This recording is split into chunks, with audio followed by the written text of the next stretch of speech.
এককালে এক বৃদ্ধ শিয়াল ছিল, যার নাম ছিল ঠাকুরদাদা ধূর্তরাম। বয়স হলেও তার বুদ্ধি ছিল একেবারে ধারালো। ধূর্তরাম থাকত জঙ্গলের কিনারায় এক বিশাল বটের কোটরে। তার প্রধান সমস্যা ছিল খিদে। শিকার করার মতো শক্তি আর তার ছিল না। একদিন সকালে প্রচণ্ড খিদে নিয়ে ধূর্তরাম গাছের আড়াল থেকে দেখল একদল মোটাসোটা মুরগি জঙ্গলের কাছাকাছি ঘাস খাচ্ছে। তাদের মালিক, এক কৃষক, দূরে তার ক্ষেতে কাজ করছে। ধূর্তরামের মাথায় একটা বুদ্ধি এল।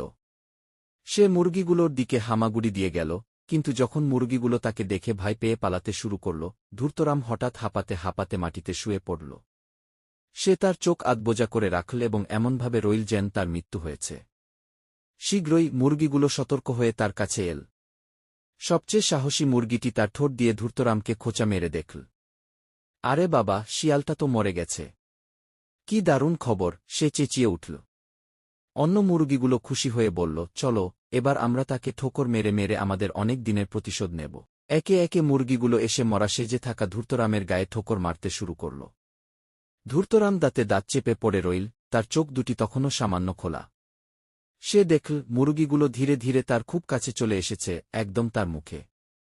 যখন সবচেয়ে লোভী এবং সবচেয়ে মাংসালো মুরগিটি তার নাকের ডাগায় এসে পৌঁছাল, ধূর্তরাম বিদ্যুতের গতিতে লাফিয়ে উঠে মুরগিটিকে জাপটে ধরল। অন্যান্য মুরগিগুলো ভয়ে চিৎকার করতে করতে পালাতে শুরু করল। ধূর্তরাম শান্তভাবে তার শিকারকে নিয়ে বটের কোটরের দিকে হাঁটা দিল।